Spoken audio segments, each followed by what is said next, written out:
His head is still spinning from the Sauron reveal in the season finale of Rings of Power. Adam Carolla. Yeah, get it on. Got to get on. No choice. We're on your mandate. You get it on. Thanks for tuning in. Thanks for telling a friend. I love that about you, right, Gina Grad? That's right. Handball, Brian. Just go be gay. Shut up about it. No. All right. In esoteric news, I had two events happen, two exchanges with two different people that I found sort of interesting. Well, more interesting, sort of like, you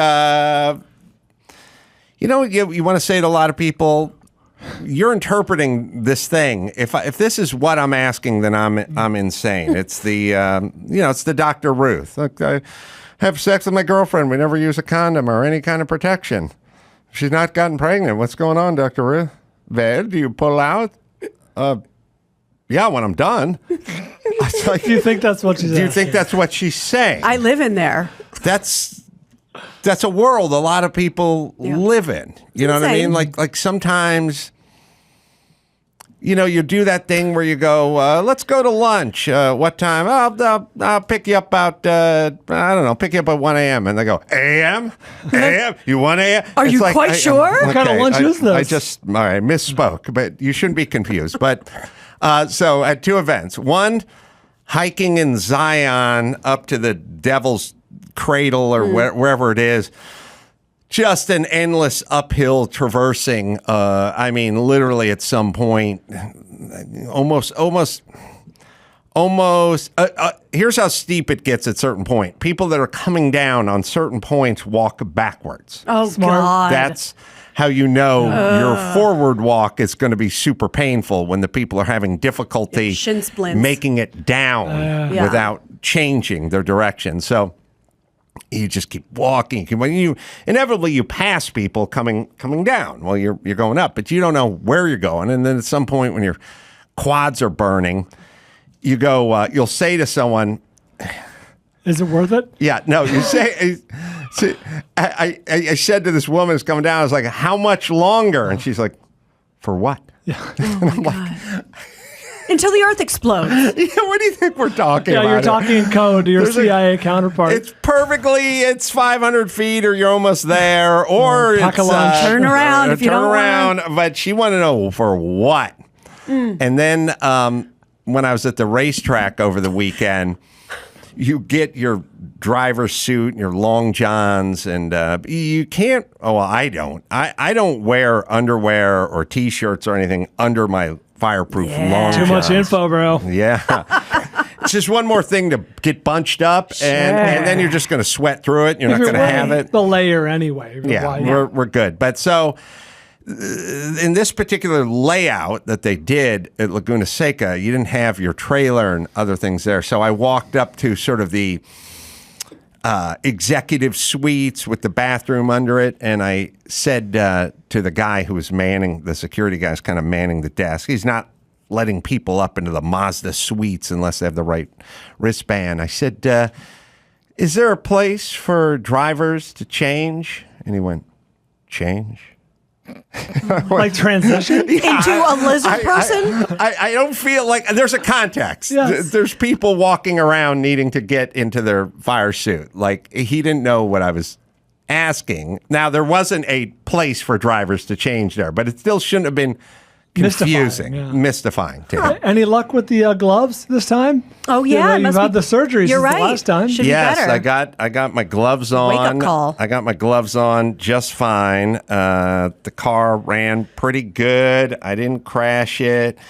Hey. 24. That's a big deal. I finished 10th out of 24, which is, We'll take a little it. Top better. half, yeah. A little better than the middle, which is my life's goal. It was a pretty cool event. They did this thing. They're trying to get the Goodwood experience brought to the United States. A little upper crust stuff, a little nicer. So. I love your little squishy face pictures with that helmet. So you've been, obviously, to Goodwood. So how would you compare the two?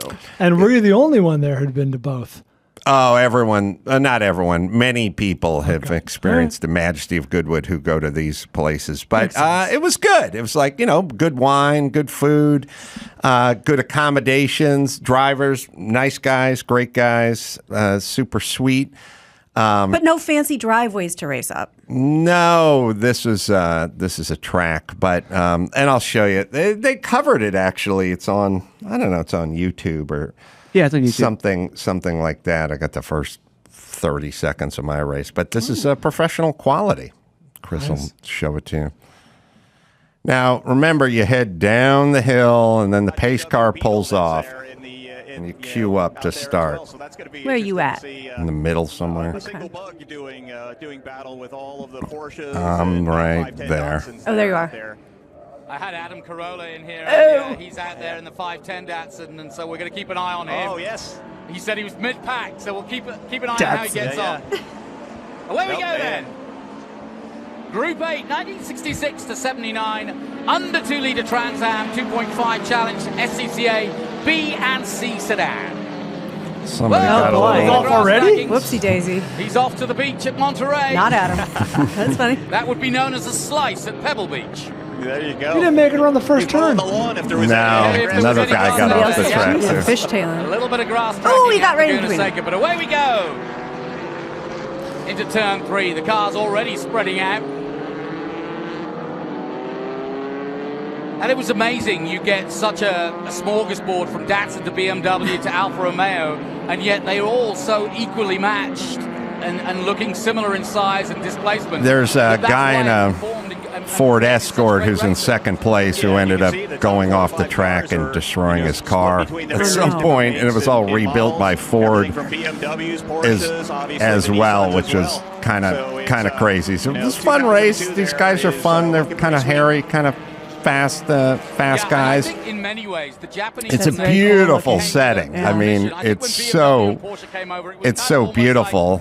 And this is the I'm still in Moss. I'll take my Jaguar. this is the famous corkscrew that everyone goes down. But whereas when Datsun came, they came. yeah, it's nestled in the hills of Monterey, and it is spectacular. All right, we got it. Anyway, the guys who leading the race ended up destroying his car. But Oh, Jesus. yeah. So, does anyone ever treat you like it's like a 80s movie? It's like, oh yeah, you funny man, you think you can do this? We're the real deal. Go back to the valley. That's right. The Vals. The Val. There's an interesting phenomenon, which is when you don't know anybody or any of the drivers, then their car becomes them. So you go, that car, and I know that car. And then you go, that car is like a mean car, and that car is a reckless car, and that car is a nice car, and that car is whatever. Watching Pixar. And when you meet the drivers, they're super friendly guys. But when you see them just in the car, you respond to the car. But and the car has a personality. Oh, I get that. But there's no just cocktail hour just for the racers or something. The guys are friendly. They pitted us all in the paddock, us all in the same place. People talk. People are generally they're helpful. They'll give you hints or tips. How many pounds of pressure should we be running in the tires with this kind of temperature? And then they'll tell you. They'll tell you stuff, and it's generally just a good group of human beings because they're doing what they want to do, which is important. They're also all successful people, otherwise they couldn't be here. And they're all sort of self-made and living their life.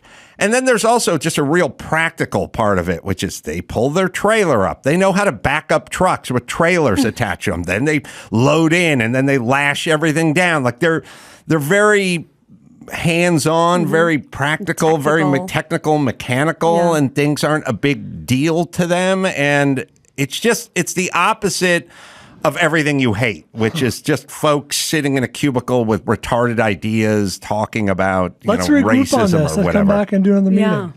Yes. All right. Rob Schneider's on line 1. Rob? Hello, Adam. How are you, sir? Hello, Rob. How are you? Good. You're one of those guys who enjoys your life. Like I found out like you were racing or something. It's like, why don't I have something fun to do? I don't understand how, you just go through life and you realize I'm not doing anything fun right now. Well, some people, artist-wise, think their career is fun, but I don't know if that is fun. Like you take a guy like your buddy Adam Sandler. He's so prolific that he must be doing something all the time, almost involving his career. And is he having a good, like, Judd Apatow loves comedy. But you're the same way, you're miserable. Yeah, that's right. Well, that's why I got to go racing. There you go. Well, you enjoy the racing, though? It's actually, it's exhilarating for you, right?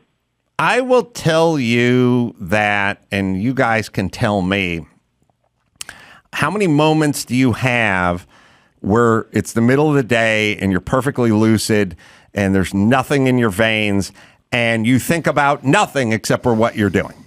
Nothing for that's exactly a right. period of time. Actually, you're describing the technical definition of meditation.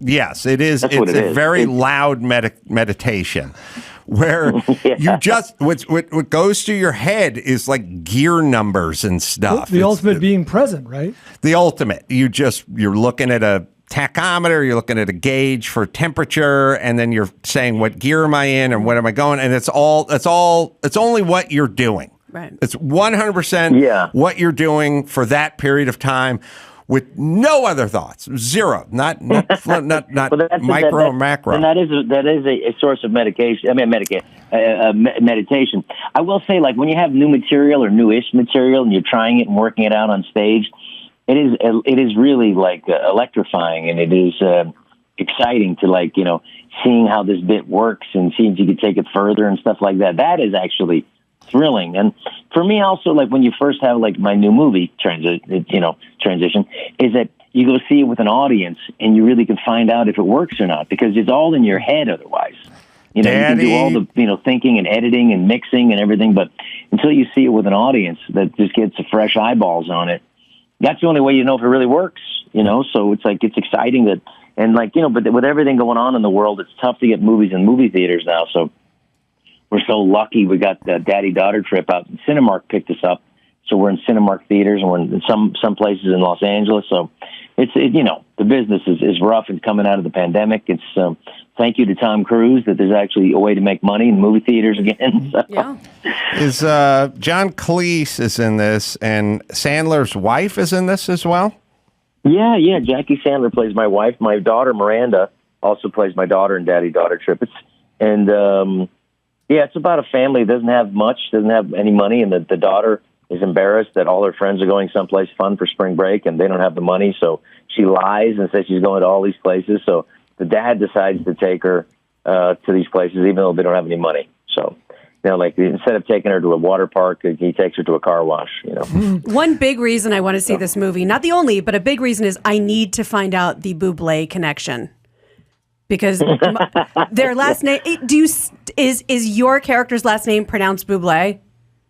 Yeah, it's Bublé, and it's funny because I met Michael Bublé, and he was the nicest. You meet somebody and you're just like, oh, that person's nice. This guy was incredibly nice, and just I met his lovely wife who's from Argentina, and my wife's from Mexico, so there was a connection there. He's a Canadian lad, and we had some award show in Spain we were at, as weird famous people go to. So we were there, and then I just thought I'd like to work with him one day. So we're writing the movie, and then I just said, well, her name will be like Bublé. And I had a friend of mine, he goes by Larry Bubbles Brown. So I just said, oh, Larry Bublé. And then I called him and I said, hey, we're doing this movie. And he said he'd be in it. So no surprise. I've been giving away the ending, but he's in the movie. So it was really cool. Is Larry Bubbles Brown a stand-up comedian? What's that? Larry Bubbles Brown, the stand-up comic. Yeah, it's not the orthodontist. He's a stand-up. He's a San Francisco comedian. Yeah, it's one of we just did Walnut Creek. We had a sold-out show up there at the Lesher Theater, and he opened up, and he's a really funny comedian. So it's good. One of my oldest friends from San Francisco back in the heyday of that, the other cafe, the Holy City Zoo, Cobb's Pub, the Punchline. Yeah, he was my buddy from those times. Is he nuts or is he normal? I say for comedian, normal, but for an average person, not. Good answer. It's a very good answer. All I remember is maybe the first time I played Cobb's, Larry Bubbles Brown was like there. And I can't remember anything other than this is why you need a nickname. Because if you said Larry Brown, I wouldn't say anything, but you said Bubbles in the middle, and that made me hearken back to 13 years ago. So he did Letterman. He's the guy who did Letterman, the longest break between Letterman appearances, 21 years.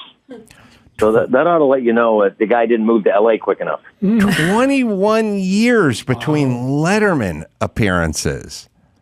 Yeah, he's the guy who holds the record. So he must have been on at the very beginning and at the very end? Yeah. So he was on in like 87, and then I think he came on in like 2000, towards the end, yeah. So he did like 2008, he did it again. And never move to L.A. You have to move to L.A. You have to get so people can see you. It was cool because San Francisco, which made some terrific talent, came out of there. Of course, Robin Williams most, and then Dana Carvey, who was incredibly talented, and like that. We always knew like Dana was a guy like, well, this guy's going to make it for sure. I mean, this guy's the most talented guy. So it was a great place, and there was, because of those guys being so amazing, we had like a scene, and people would come, and so the next thing you know, on a Monday night, you can get up and do 5 minutes, and they'd let anybody up there, and then I started emceeing, and boom, there it is.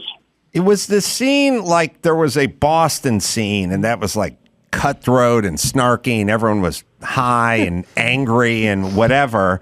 And then there's like a New York scene. That's every comedy scene, isn't it? But it was the San Francisco scene of a little more mellow and not as rageful.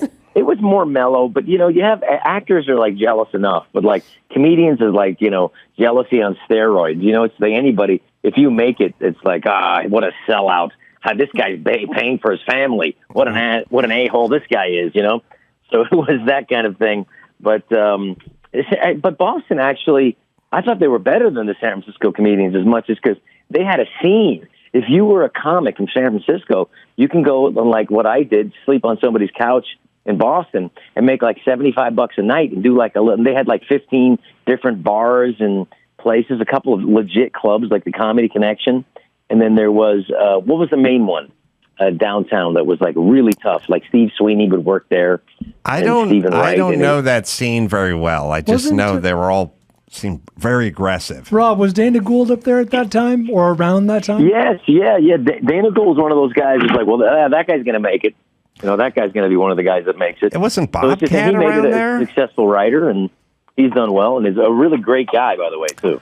No, he was just on the show. I love Dana Gould. Dana Gould is truly funny and doesn't fall into any category other than heterosexual white guy, and thus I always kind of use him as an example of him being exquisitely funny, but doesn't really have a category. Yeah. So he just works, but he never fills out a stadium. Yeah, I mean, he's a solid guy, always interesting, has always been funny, was a buddy of mine early on, in the scene, and like just one of those guys who was like a really generous guy to be around. He'd help you come up with jokes come up with bits for you, and also just one of those guys that's laughing in the back as opposed to seething in the back. You know what I mean? So yes. He was just a good guy, and again though, you have to figure out your way in there, and there is stand up. You can make a good living at it. But unless you don't write your own movie or invent podcasting like you did, it's hard to break out. It's just difficult, So, it's a strange. I mean, I will say, like the time that I came through, at least there was, television shows and movies and stuff where there wasn't like, a million things and everyone having their own, mini platform of podcasting or whatever. So if you had a movie, I mean, people heard about it. You had a chance to become famous. I don't know. It's difficult now, but, I think at the same time, there's opportunities. You see guys like putting their comedy specials on YouTube like Shane Gillis did, and who's a super talent. And now people got to really discover him and see him. And so that's a way to get it out there. So there's no real way anymore, wouldn't you say? Oh, yeah. No, that's the biggest sort of that's the most interesting part about the time we're living in, which is there is no direct path. There's 1,000 direct paths, and then there's, I heard there was 2.4 million podcasts the other day. Sounds about right. But I mean, we all want to live in the world where you submit your stuff to Netflix and Netflix passes on it and you go, fine, I'll put it up on YouTube, and you get 2 million downloads, and then you sell out the theaters. Like, I think we all want to live. Don't we all want to live in that meritocracy world? I think we're in it now. And we're there so. Now. But didn't you guys? Well, look, I mean, I got a movie. I got a movie that I made, and with just literally with like a couple of friends of mine, we put up and made the money, and then the next thing you know, instead of putting it on, it's our dream to put the movie in movie theaters because that's the experience you want. And because you end up you watch something on the streaming service, and you just stretch it out for 4 or 5 hours because you can pause it, and you're on your phone and whatever. But in the movie theater, the sound's perfect, it's dark, and you get into it. If it's a good movie, and then also this is something for our kids can see, because literally, like, I wanted to make something because I have a 6-year-old and a 9-year-old now. They've not seen any movie I've ever made. So I figured I better make something that they can see. So there's like daddy-daughter trip is not one swear word in it, not one sex joke in the whole movie. So that's remarkable. So it's just something that we could make, and it's great that we can get it out there. And the movie theaters are happy to have us because they don't have like these Goliath monster movies coming out every week. So there's like room for small movies now for the first time in many years. Didn't you guys, though, it did remind me when I was thinking of these great magical days we're living in when you can take your product to the people and not have to go through the bureaucracy of the big HBO or whoever. But wasn't there another side to this, which is we're going to get the information to the people, and then we're going to give power to the people, and then all the oppressed nations, we're not going to stand for it anymore because everyone was educated with the internet. What happened to that? I don't feel like we've moved 10 inches on that one. I thought the whole thing was once we got the info. That one went foul. Remember when the internet first started? Oh, this is going to be fun. Now you turn on the internet and you go like, oh, my God, what is that? No, I just mean that the oppressed people of the world were going to rise because they're going to have the info. As you can see with like North Korea, they're still gatekeepers. They control what people see. They control access to the internet. Yes, well, because people still are very, what's the word I'm looking for? They're still very provincial. And they're clinging to this certain thing. So the idea, Noam Chomsky talks about this specifically, the idea that this is going to be this incredible, gigantic encyclopedia of knowledge that's available to people for the first time in human history. And if they still go to the people, still very provincial, they'll go to the same sites, the same people talking about the same things in their little echo chamber. And it really is true. And I get it. Would stop going on Google. Google is the evil enemy. Google has turned out to be the gatekeepers and suppressing stuff that anything that doesn't agree with their thinking and along with their partners and whether it's but Rob, you're talking about us. I'm talking about the world. Why isn't the world? I feel like the Arab Spring happened because of Twitter, but I can't think of any other examples. They didn't want it though. Like they did it and then they went. I mean, I thought. Here's our mistake. You ready? Yes. Yeah. Our mistake, as I've found with many people in my life, is, did I emphasize many hard enough? Yeah. I thought once you shared the information with someone, they would go, oh, so I shouldn't be eating tons of carbs for breakfast. That's why I'm fat and sluggish all day long. And you go, yes. And then the next morning, you see them preparing their bagel bites, and you go, wait a minute, I shared information with you.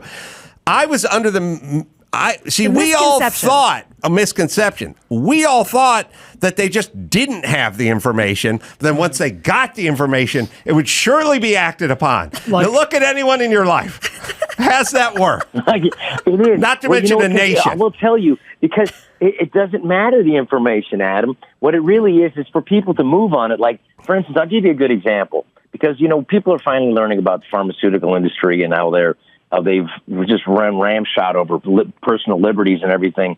And they finally pushed it too far. The people finally waking up to the pharmaceutical companies that could just run our governments and then lock us down and so forth and so on. At least people woke up to that because they pushed too far. But let me give you an example. Another one, leaded gas, and you probably know this. In the 1920s, leaded gas, they were sure the government had known, and they were able to figure out that it increased the murder rate because of the lead in the cities.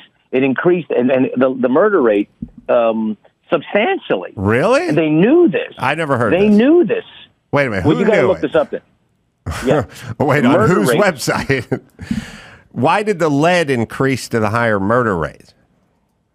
Because it had directly proportional relation to the rise in murders in crowded cities where there was Pollution. preponderance You mean of like- leaded, like, of let's lead, say- lead in the air. So, like, let's say a place where there was lead in the water, then the kids ingested the lead, and then their decision-making skills would be hindered? Is that where the joke, like, did you eat paint chips as a child? that kind Lead of what we're chips? talking about?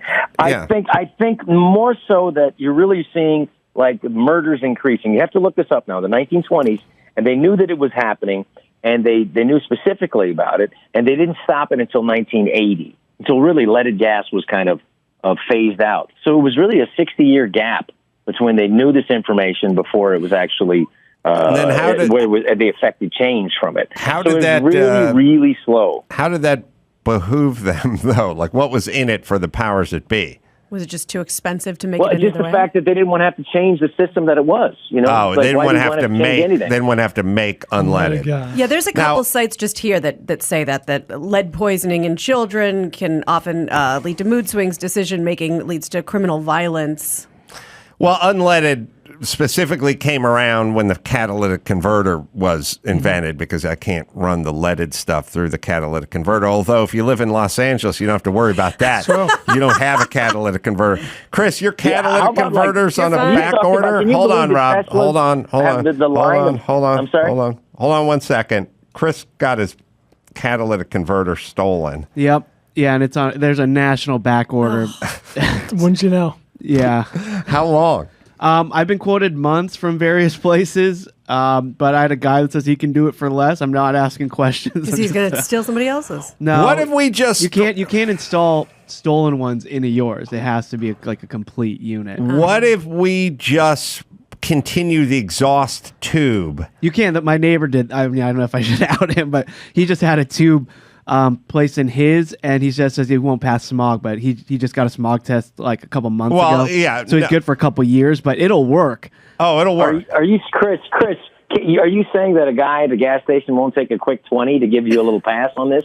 I mean, it's a thought. Well, you don't have to pass smog. You just need to drive it for a couple of months until you get your catalytic it converter works, in, yeah. right?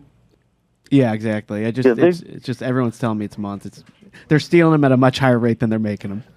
Can I ask Rob a question? A little off topic, but you were speaking of sort of something similar earlier, and I'm wondering, Rob, I'm a big fan of your work. Is there a uncut gems, a serious project that you have your eye on or your heart on the horizon? Is that something you're going to dabble in? Yeah, there is something. There is something that I want to come up and make very soon. Thank you for asking.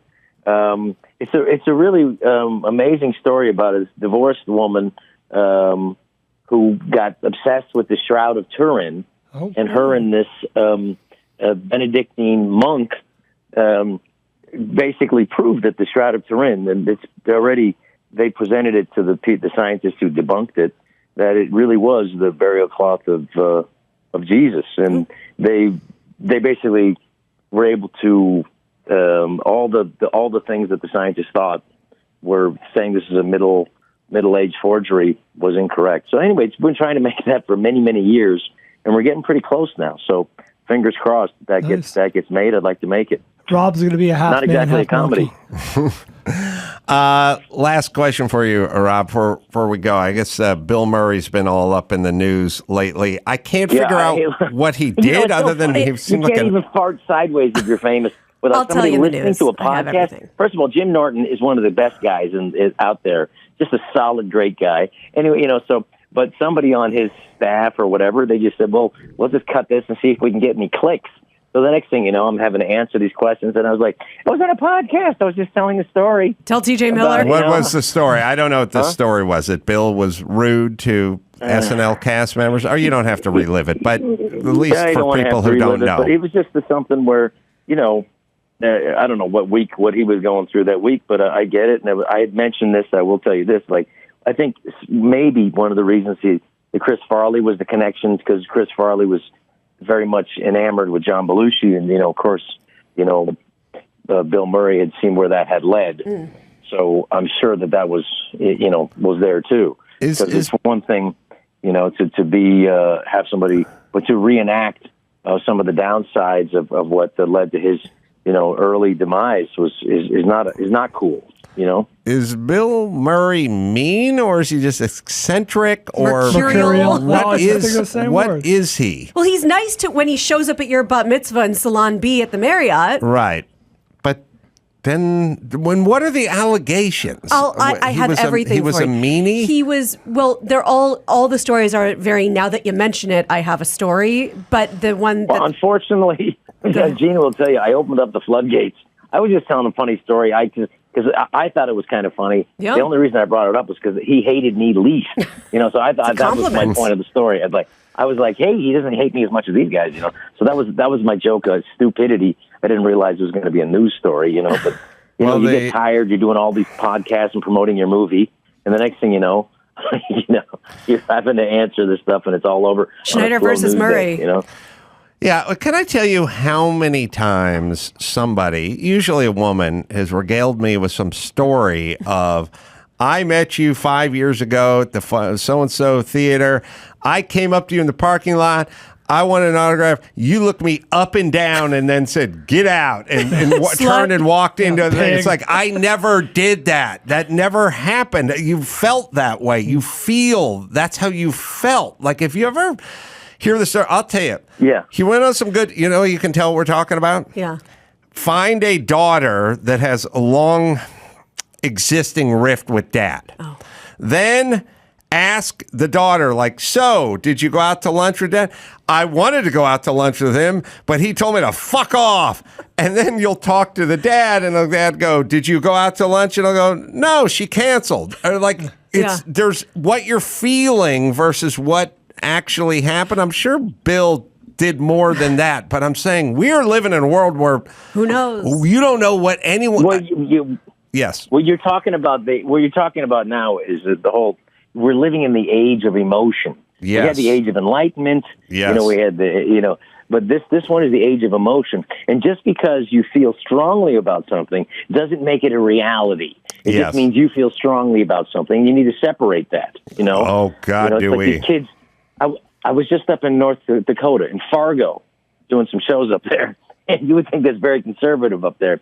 And there was a school district, and this is true, and I think that's gotten a little bit of coverage in the media, and I don't know if Rogan talked about it, but in the school district, the school district put litter boxes in the bathrooms because some of the girls in junior high were identifying as cats. I thought that was a hoax. Is that true? Well, there was a story about in a private school. I thought that NBC revealed that was a hoax. There was a story. I don't know. Do you believe NBC? I don't believe NBC. I don't believe that somebody put a cat box in their classroom so people could take a piss in it. A couple things. I hope First off, that's just the fact that we're arguing over whether it happened or not. It's a very sad state of affairs versus, get the fuck out of here. There's a non-zero chance it happened. It's just. Well, I think what it's showing, whether that is a hoax or not, the fact that we think that it's plausible this day and age, that also is quite telling. There was a story several months ago out of a private school in, I want to say, Maine or Massachusetts or, was it? Or someplace like that, where a female student identified as a cat. Like nonverbal something. It wasn't the litter box one. Okay. And the idea was that she was fine as long as she didn't cause a distraction. No one held any string in front of her? Right. Yeah. Now, my comment was that would have been a pretty big That was in Melbourne, right? There was a woman. It's there was Jump a girl. the Ocean. There's a girl who thought she was a cat in Melbourne 3 months ago. Well, and there's but also, I don't know about the litter box. There was someone on TikTok that went viral because she identified as, you can refer to her as clown or clown self. Oh. So I get it. Some of this stuff does happen. All right, let me give a plug. Daddy-daughter trip now, showing at select cities and Cinemark theaters and Harkins theaters as well. And Rob's got dates. So if you want to check out some of Rob's dates, it's going to be in Pittsburgh at the Improv. That'll be November 25th through the 27th. I'm not allowed to say, but there's a chance that Adam Sandler's got his big tour, national tour, arena tour. There's a special guest. I don't know who it's going to be. I'm hopeful it might be me. We'll find out. But go to adamsandlertour.com and you'll see some dates and the arenas where he's been playing. And who knows who'll show up as a special guest. And who knows, Adam? RobSchneider.com as well. Thanks, Rob. Hey, thank you. Always a pleasure, Adam. Thank you, Gina. Thanks, Bye. Brian. Yeah, bye. All right, let me tell you about Tommy John. Football season is here, but the only balls being tossed around are yours if you're wearing the bargain basement underpants. You got to get some Tommy John, man. So much more comfortable, breathable, lightweight fabric, 4 times the stretch of competing brands. No wedgie guaranteed, non-rolling waistbands, legs that never ride up, horizontal. Quick draw fly, loungewear, guaranteed to fit perfectly, comfy, non-pilling. Micro-modal fabric means no lint balls or fuzz, plus luxurious, soft, tri-blend fabric with flexible 4-way stretch. Tommy John doesn't have customers. They have fanatics. Over 17 million pairs sold. I'm wearing mine right now. I don't know what else to tell you. It's the best pair you'll ever wear. It's free. Guarantee. Am I right, Dawson? Go to TommyJohn.com/Adam right now for 25% off lounge and sleepwear. 25% off lounge and sleepwear at TommyJohn.com/Adam. TommyJohn.com/Adam. See site for details. All right, Max Pat has entered the studio. He has his trending topics, and we'll do that right after this. All right, Adam, I'm still coming down from that high we had going to that University of Texas game. The Longhorns versus the Crimson Tide. That was a fun day. That was my first organized football game I've ever been to. Oh, wow. I know. To start with. You should stop now. I that's what they were saying. That's what they were telling me. And I think, hockey fans I thought were the best sports fan in the world until I went there. I think it is college football, right? The band, the cheerleaders, the chants, the tailgates, just the whole atmosphere is incredible. Well, there's a huge college football game over the weekend, University of Tennessee versus Alabama. Yeah. And wow, that game looked incredible. Over 102,000 people in attendance. And it was... Where was Tennessee ranked? Because Alabama's number 1. Yeah, now they're ranked 3. I'm not interested now. I know. Where were they ranked? I don't know. 19? All right, this is information we should have on the way in because it'll explain the story, or it might make it more dramatic. If they're number 2, it doesn't matter, but if they're number 19. Yeah, well, we could. I don't know that, but it's funny. If they're number 2, it's an epic battle. If they're number 25, it's quite the upset. If they're like 8 or 9 or 12, it's. Well, that's not the story right now. That's not the story. The story is, okay, so game's tied 49-49, 2 seconds left in the fourth quarter. University of Tennessee makes the field goal, and they win the game. First time in 15 years that they've beat Alabama. And you could play it, and this is one of those games where the crowd's going to rush the field. So if you look at the refs, they call the game good, and then they just get out because they know it's going to get crazy. All those people are going to now be on the field. Yeah. And look, it's just a sea of orange. It's a sea of orange. Yeah, and what they did, so they of course they storm the field and they take the goalposts and they rip them out of the field. Yeah. Which is funny thing 1. Yeah. So that's the story here, Adam. But wait, where are they taking it? Yeah, so they march these goalposts out of the stadium.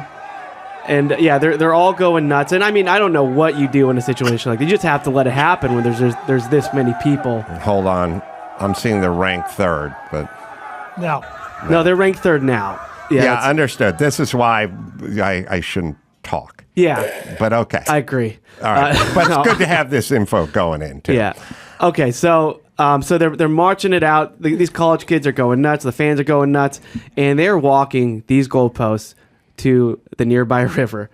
and they are going to throw them into the river. Because I mean, what else would you do, right? Yeah, that's what you do at the goalpost. Yeah, get rid of the evidence. Yeah, it's like moths to a flame. They're just like, this is natural. Has a little bit of a Passion of the Christ vibe. Yeah.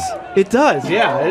This is instinctual as human. The thing that's crazy about going and racing a car over the weekend, and this is why you do it, I was driving home and I called Sonny. He's like, "Oh, did you see that whole Tennessee, Alabama?" And I was like, "Nope." Never even heard of it. Who are they? No Where one is brought that? it up. Wasn't discussed. These guys are all wrenching on their cars. The rest of the world doesn't exist. Whatever happened that weekend happened. You will have no knowledge. Yeah, No knowledge of it. Tennessee was number 8 before the game. All right. Yeah.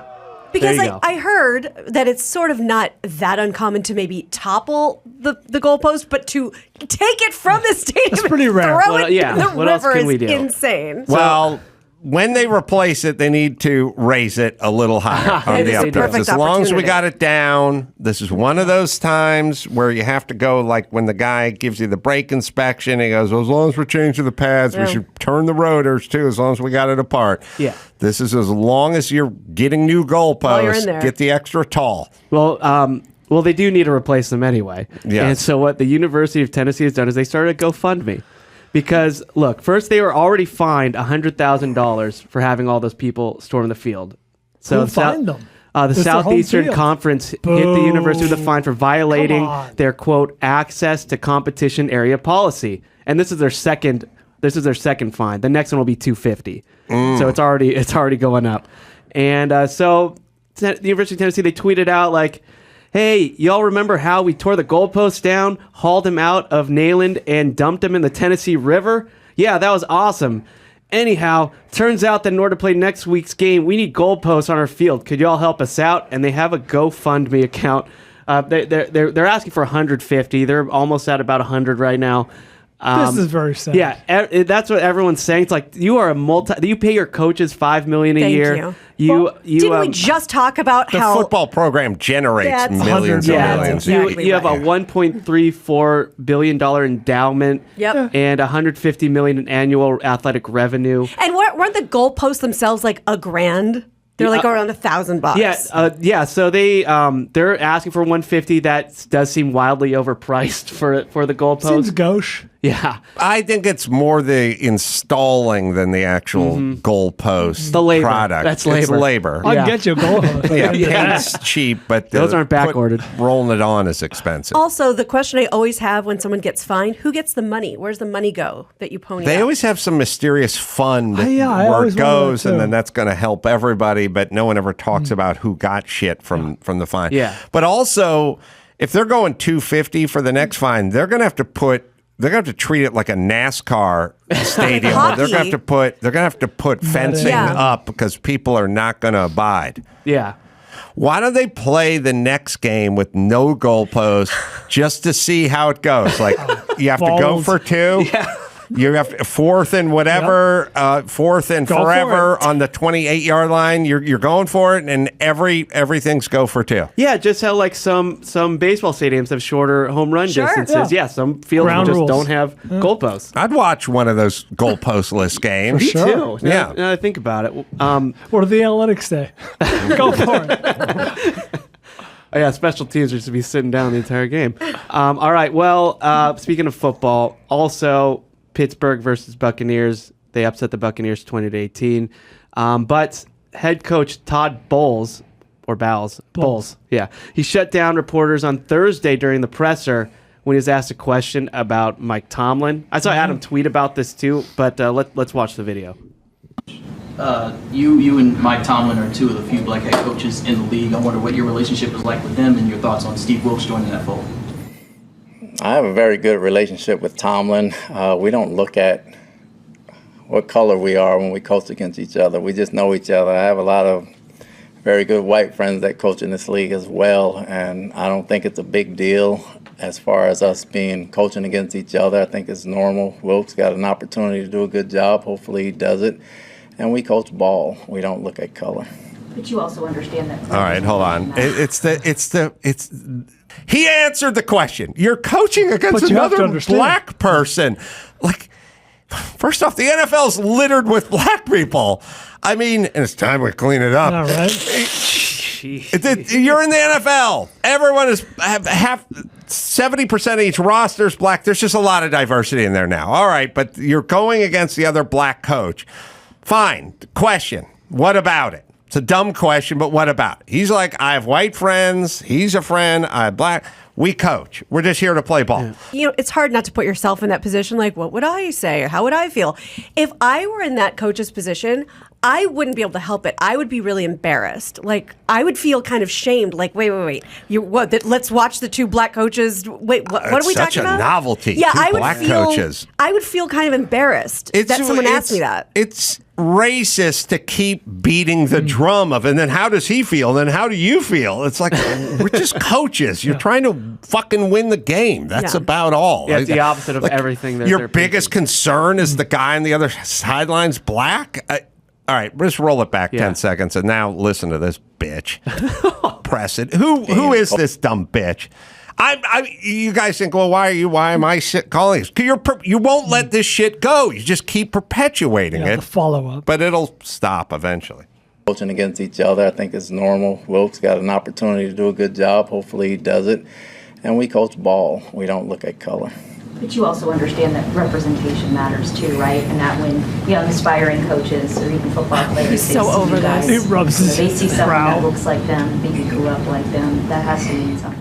Well, when you say you see you guys and look like them and grow up like them, means that we're oddballs to begin with. Thank you. And I think the minute you guys Who's start racist in this making a big deal equation? about it, everybody else will as well. By the way, they do this. That's exactly what I was saying. All right, I talked over, but sorry. We're going to run it back again. Yeah. But here's my whole point.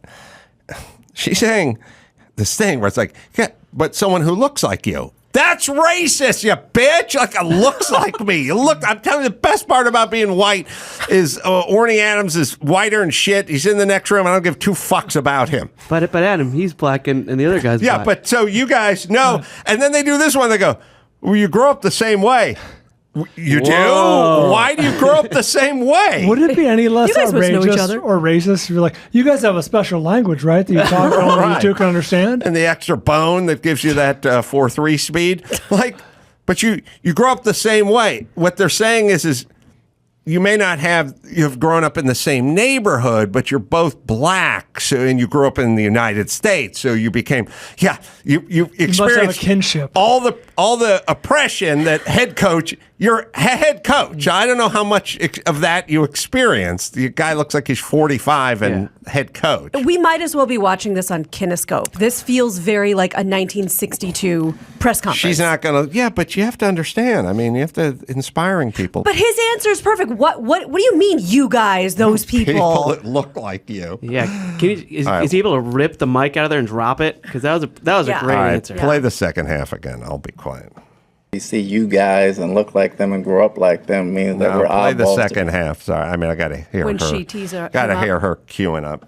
But you also understand that representation matters too, right? And that when young aspiring coaches or even football players, they see you guys, they see someone that looks like them, maybe grew up like them, that has to mean something. Well, when you say you see you guys and look like them and grow up like them means that we're oddballs to begin with. And I think the minute you guys stop making a big deal about it, everybody else will as well.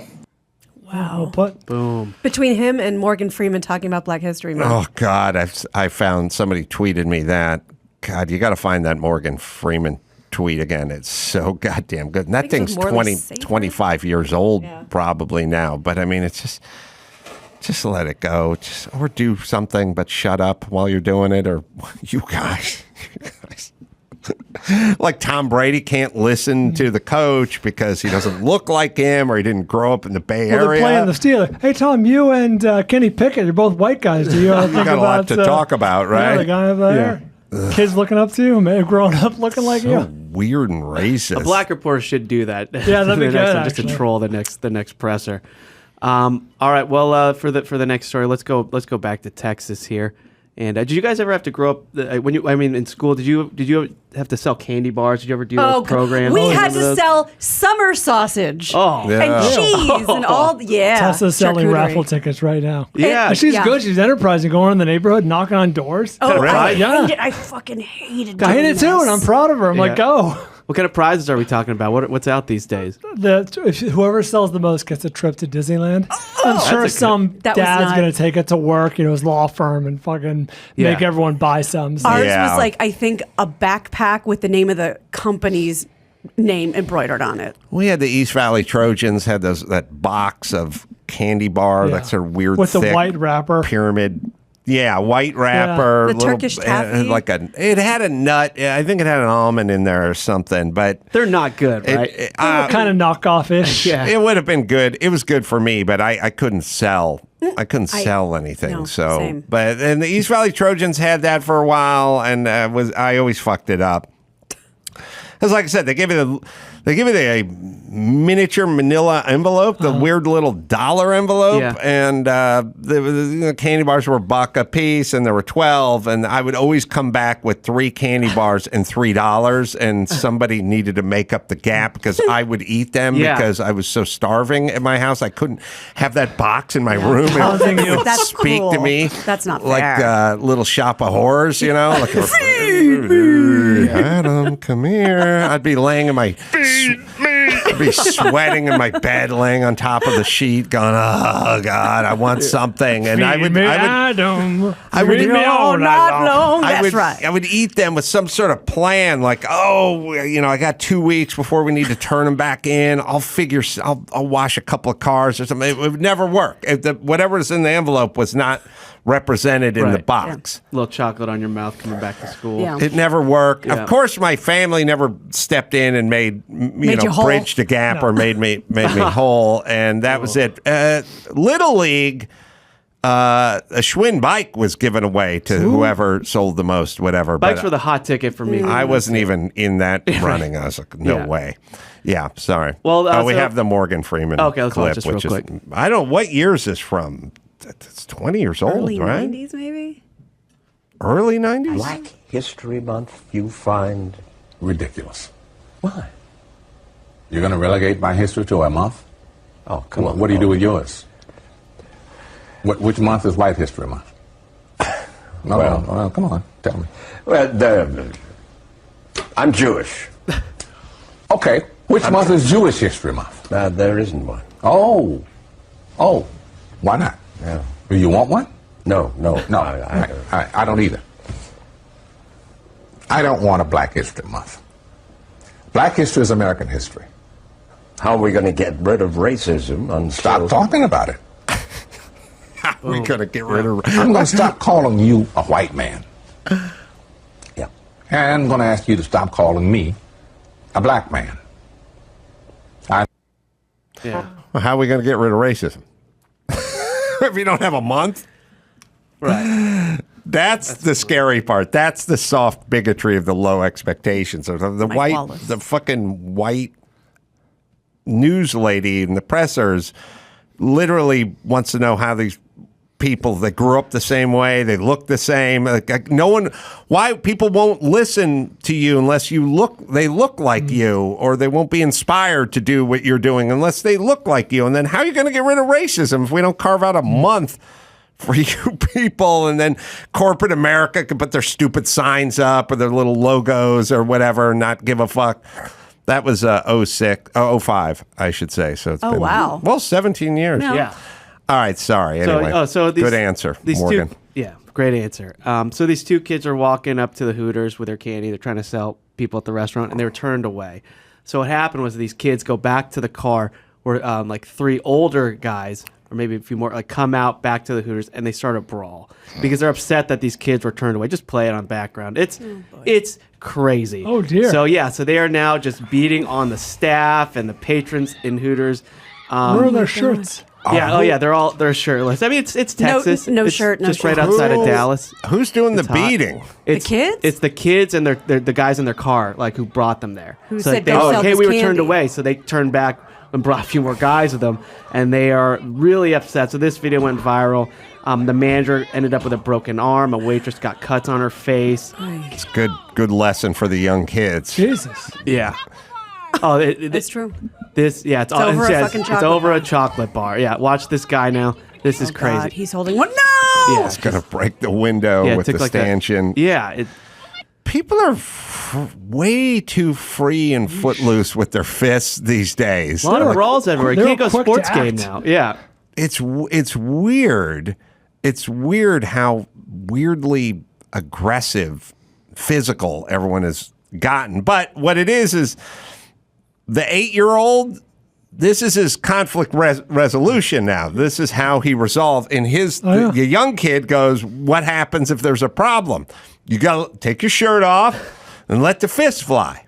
That's what that kid has got from this equation. Which is funny, since in schools it's all about the timeout and everyone breathe. And actually, timeout is considered a violent parenting to some, because you're separating them for having for misbehaving. Yeah, those kids are going to get beat up by those other kids. Right. But doesn't, like there's people where you go, just no, or, you're on an airplane and the person's getting, and someone goes, just sit down, just be seated. It's like, fuck you. It's like, who are all these people where they just go, no, we're not doing this? And I mean, we know them in our personal lives too. There's the shit version with the one where I go, I don't really want to go to Daniel's party this week. Come on, dude. He needs you there, and you go, I'm not up to it. And they go, where everyone else is going, how about just no? Why are you so into this? What is this thing? Like, just, hey, we want to sell candy bars in your Hooters. Sorry, you can't. All right. Let's try the next establishment. I'm on a Southwest flight, and I'm talking too loud, and someone tells me to lower my voice. Well, just say okay. Just do it. You know what I mean? Like, there's a lot of people where you're just having to have these, lots of discussions about why you need to do this. Or just sometimes you can just go, will do. No. Will Hang up. do. Yeah, nobody can take a no anymore. Like, if I have to tell somebody no, I sugarcoat it around because it's weird to just say no to somebody. A little experiment to tell all the assholes in your life. Please. You can think about that. Just think about, you don't have to say names. Think about family members. Poor Daniel. Think about friends, neighbors you're in. Picture you saying something like, instead of doing it on Friday night, why don't we do it Saturday morning? And just picture them going, will do. And if you can't picture that person saying that, they're the troublemaker. Or saying something like, that's on me. Next time it's not going to happen. Or, sorry, I screwed the pooch. You have to picture hypothetically that person with shit coming out of their mouth that is like, yeah, any way you want to do it, I'm fine, I'm good. Now, we do know people that are that way. There's plenty of those people. However you want to do it, let's do it. But picture the people you're thinking of saying, will do, or saying, my bad. That's my bad, and it won't happen again. Just picture those people, and if you can't hear those words coming out of their mouth, then they're the problem. Yeah. And we should try to be that person too. That's inspiring. Yeah, I mean, I'm jealous of them, the way they're boundaryless. Yes. Lawless. Yes, but it's always a discussion with some people. And we have to twist ourselves into pretzels just to get them to understand that, like, it's at that point it's not, this is what I want, can you sign off? You have to manipulate them and get them to feel sorry for you. And it's just a whole an emotional thing. negotiation. Yes. All right, let's bring it home because Orny Adams is out there. All right, check out the Water Cooler Podcast. All right, let me tell you about Investall, democratizing investing with a completely automated trading app. Access strategies, hedge funds, well, the ones they use. So do it like the big boys. Opt for a robo-trader that selects an expert strategy for you, or pick up 4 stocks or cryptocurrencies and set them on autopilot. Investall uses AI and forecasting to automatically rebalance your portfolio based on the current market conditions. You're using Investall, right, Chris? Yeah, and you're talking about forecasting. They have this price trend forecaster that checks any stock's current and prior momentum so you know when it's time to invest or sell out of position. It's awesome. Securely link your mortgage, credit cards, and investment accounts, including digital wallets for NFTs, to get a full picture of your financial health. Am I right, Dawson?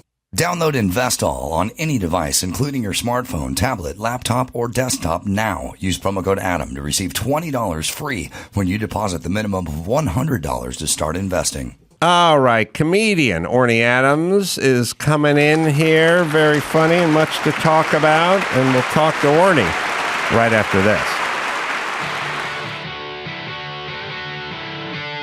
It's time to check Adam's voicemail. Thanks, man. I'm so glad that the pandemic is over because I'm now able to go over to my side chick's house with a clean and clear conscience, baby. Get it on. You can leave us a message at 888-634-1744. Orny Adams back in studio. Got some live dates out there. Always doing stand-up. OrnyAdams.com is where you go in the podcast. What's Wrong with Orny Adams? Available wherever you listen to finer podcasts. Good to see you, Orny. Last time we were talking, I think we were talking about your Airstream trailer in the back of your house. Yeah, you got to come by and see it. I would love to. Yeah, please do. Please do. And then we can repair stuff. Yes. You know, I can't repair anything. A comedian who doesn't know how to handle a saw? No. Ken the neighbor. I have to call Ken the neighbor to come over. Like any little, like we just fixed the toilet. It was like, when I was a kid, if the toilet was running too much, you used to pick this thing up. The ball cock. Yeah, the float. I'll always remember that. Valve. How do you know that? Because it's called the ball cock. Oh, maybe you should come over and fix some stuff for me. Mm-hmm. So then Ken comes over. And Ken the neighbor. Yeah, and he's like, 98 years old. Right. Knows everything. Right. He claims there's a leak probably in the tank. I go, how do we do that? We mark the water line, waited a day to see where it went down to. Mm-hmm. That's where the crack... I don't know any of this stuff. Right. And so he comes over, then I shoot video of it, and I just heckle him the whole time and harass him. And my mom's angry at me because she goes, you're harassing an old guy. I go, but it's funny. Well, this brings me to a bigger point, which is... if you have somebody, a neighbor who's handy, has tools, and has experience, try not to alienate that person from your life. Because I was that guy, and I was alienated by all my many neighbors I've had. But why are you picking a fight with the guy with the loaded toolbox and a head full of fucking knowledge? That seems like the wrong guy. He's so entertaining. If you watch the clips, he's from Oklahoma, and he's just really, our banter's really funny. And he's retired, so he was an architect. He owns a gorgeous home that was owned. I don't want to say who owned it because then you can Google it. But he's done well. Does he have any idea what you do? Yes, he does. And I really think I'm helping him. I think he's bored out of his mind. By not paying him to fix your toilet? I'd be happy to pay him, but how did you know I didn't pay him? Because you're a comedian. I had, the thing where if there's carbon monoxide or smoke in the house, it goes, the detector. It goes off. Mm-hmm. Well, these things, they're so genius. Every 10 years, the battery dies. Right. And it won't stop chirping. Oh, the battery dies, but there's enough battery left to chirp for 11 years. About the battery. The battery, which is and funny. It's so loud. Neighbors are calling. There's a chirp coming out. Mm-hmm. So in the middle of the night, I got my ladder. I now own 3 ladders. I owned 0 ladders most of my life. So I bought a 6-foot ladder, which gets you about 8 feet off of the ground. The A-frame. Right, the A-frame. Not big enough to really hit the ceilings in the house for some stuff.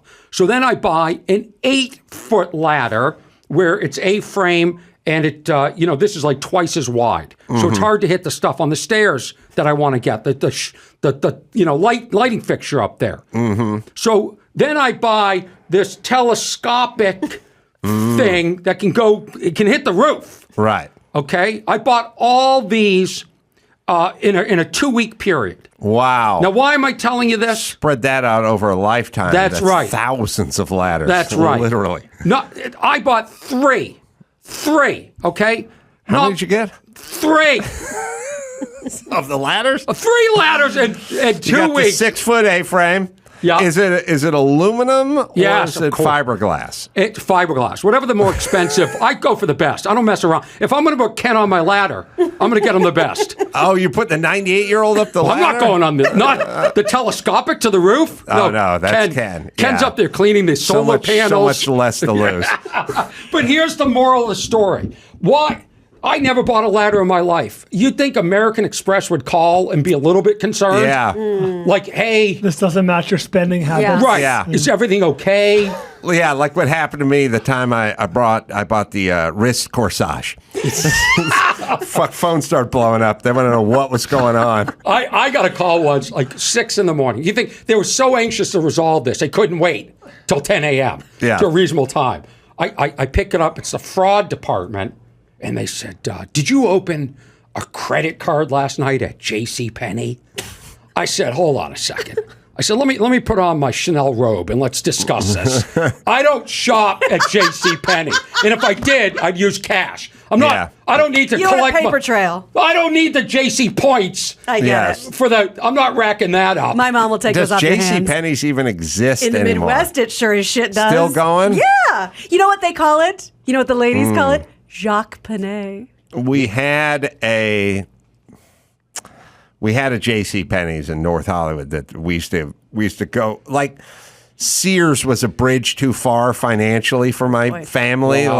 Like buying jeans at Sears. Sears was too expensive for my family. And when Sears is a little rich for your blood, you got to go JCPenney's. That's the pecking order? Yeah, JCPenney's a didn't realize little that. under. Well, you got to go. That's what I'm saying. You got to go Yeah, jeans. You got to go. JCPenney had Wrangler? Super Denim or Wrangler, or one of them had Super Denim. The other had Toughskins. I think Sears had Toughskins and JCPenney had Super Denim, and then Levi's, that was somewhere else that you weren't. That's the Corollas mall. weren't welcome. That's there. the mall. Right. No Carolla was ever in a No. mall. I didn't know there was anything below Toughskins. There may have been Super Denim. I mean, there were commercials. No, They were basically. Could you imagine advertising pants? The big angle wasn't stylish or comfortable. It's how long these things last. That's the point. That was the angle, like Yeah. reinforced knees, made of water resistant, whatever. Yeah. These things will last. Like you're buying jeans like they were durable good. Like pipes. Did you buy the aluminum or fiberglass jeans at Sears? These looked like they were. Oh, I get the reference. Sorry. Super Denim. Good. 1975. Let's see this. Yeah, I think there was a robot that, and they were weird. Like so Levi's were cool, and these things were shiny and weird and had reinforced knees, but they you're 6 years were old? $4 cheaper, and that was the big the sell, draw. and durable. You would never. But by the way, when you're buying a 9-year-old jeans, don't they just grow out of them before they physically wear through the Not jeans? if they're malnourished, so they don't grow because that's a there's good- no money. Didn't you point. slide around? Like my childhood was sliding on my knees, ripping my jeans. You would get a new bike and you'd skid all over the neighborhood Yes. and blow the inner tube. But then you'd get patches. You get patches. You get that's. We'll show you the Super Denim jean from 75. Ugh. Is there a picture of you in them? This is Super Denim. We didn't take Jeans photographs. fear him. Seams split, zippers fall, rivets pop. So we challenged him to try to destroy Super Denims, the incredibly tough jeans from JCPenney. The fabric, a rugged, heavyweight, long-lasting denim. The seams clamped tight with extra strong thread, stress points riveted. And most important of all, the knees are specially reinforced. Nice. Super Denim jeans. They're built to take the kind of punishment your Super Dentist dishes out. There's no Has any, punishment. why do the $6. belt loops need to be reinforced? Has anybody broken through? We got a bigger problem. When they run you up the flagpole because you're so popular, one of those things snaps, you fall to your death. That's where they hook that on, that's where the carabiner hooks Right. on before they pull you up the flagpole. Were you not cool? And because I discuss whether I am, so I'm just curious if you were cool in the day? Yeah, high school. High school or before. I had weird hair, and it was all about hair back then. So you had to have the right kind of hair. The hair had to flow and be feathered and, look like Leif Garrett or one of the Cassidy brothers. Just thick puby Jufro that never worked right. It looked like a mess. So I love, by the way, before you go I love when people have Jewish attributes and they're not. Like they get to feel our pain. That's true. Like when sometimes I look at somebody, I go, look at this guy. I go, Jewish, right? So I can connect because I'm Jewish. And they go, no. I'm like, oh God. Or they have a Jewish name. Like Cohen, but they're not Jewish. Right. Oh, I love that. Yeah, it was. Your hair was a big part of the cool factor, and then apparel was a big part. Like, what kind of cool brand name stuff did you have versus the super denim, the knockoff? This world where there was a cheap knockoff of everything, which just sort of advertised to the world that you were. There's the Nike with. There was like Adidas with 4 stripes on it, or this kind of shoe, or that kind of shoe, but everything was off. Yeah. How shitty were your Halloween costumes? Oh. I would traditionally, my sister was a cheerleader for the East Valley Trojans, and then I played football for the East Valley Trojans, and it would take place during Halloween, so we would just swap outfits. Smart. Good. But yes. How were you not cool being on the football team? Like you would think the town would support you, get you Levi's. Like, you know what I mean? Like, if you're not cool and can't get laid and you're on the football team, it's not your Jufro. There's a deeper issue here. You were cool adjacent, I would say. What about the Levi's for linebackers program? There was I played Pop Warner football the whole time. Oh, wait, there's me sitting next to a pickup truck looking cool when I was like 22 or something like that. You look exactly the same. That's the same haircut. No. So when I played for East Valley Trojans, no one at school knew what anyone did outside of school. Yeah. So football was neither here nor there. When I went to high school, I played football. Then they would know. But it's also a time. Like if you were the football hero in the 50s, you were getting laid. But if you were doing it in the early 80s and the punk rock rebellious, then you were kind of weird. Like the military. The military was cool in the 50s and the 40s. Obviously, you're fighting Nazis and stuff like that. In the 80s, if you're in the military, you're a weird loser dude who's, couldn't get anything going. Couldn't go to college or so. It's like sports, like football and the military and all, it's kind of era-based. It's not all just good or bad. It's when. Yeah. But you grew up in Boston, right? Yeah, I grew up in Boston. We were talking about the aggressive Boston comedy scene. Is that something you've experienced? In what sense? I mean, I know if there were issues, the Boston comedy scene resolved it within. Like I heard stories about people were stealing before my time, and they were taken out back, and they were taken care of. That's what I'm talking about. Yeah. San Francisco scene was different. Yeah. Is there a problem with that? I don't have a problem with it, but I'm saying the personality that a scene takes on, New York, Boston, San Francisco, L.A., like it's interesting that, like music, grunge, and Portland and, Seattle and places. It's weird that places take on personalities. Yeah. I mean, I love Boston comedy. To me, it's, I grew up there. So everybody sort of has that, I don't know if it's a blue collar sort of sensibility where they're funny because there's a sense of being beaten down. They're the Bostonians are the smartest of the non-educated. But we have Harvard there. That's what's interesting. We have some of the best schools. But your blue-collar guys have sharp tongues. They're so funny. They're so fast. Right. So our blue-collar guys here don't have sharp tongues. They just have kind of sharp fists, but they don't. Yeah, they the can't average undress guy you with their words. Yeah, the average guy in Boston at Dunkin' Donuts is funnier than most comedians. There you go. Yeah, they're just naturally, and they're not even trying to be funny. Just the way they speak and their sense of irony. Yeah, their cadence. They're just, and that's what makes it funny is they're not trying to be funny, and they're just funny. Here's my observation for Bostonians, but you tell me. Okay. And by the way, I do speak for all Bostonians. I know. I'm the expert. So I'm glad I'm the right guest to ask this. My observation was when I was in New Orleans after the Super Bowl and the Patriots won their first Super Bowl against my Rams, you would assume that everyone would head down to Bourbon Street and just celebrate because the Pats had not won a Super Bowl in their history at that point. And they'd knocked on the door a few times, but been blown out. And it's been a little bit of a snake bit organization. And then they won the Super Bowl in New Orleans. And I noticed that the way that the fans of the Patriots were celebrating was not in a traditional way, which is raise a toast or talk about how great Brady is. They'd go find people with Rams jerseys and make fun of them. So that's how they celebrated. They celebrated with pain and humiliation, which is a very interesting mindset, because I do feel like in San Francisco, they would probably celebrate by celebrating the victory, not celebrating the loss of another human being. We're still angry. That's the whole point. We're still upset. Listen, when I saw... But that's the Bostonian in everyone, right? Let me sum up Boston in one sporting event story. I was at Dodger Stadium for the 5th game, I believe it was the 5th game of the World Series, where the Red Sox, my Boston Red Sox, beat the Dodgers. I was there. And it was pretty clear by the 7th inning that the Red Sox were going to beat the Dodgers at home and win the World Series. Were the Red Sox content? Were the fans content?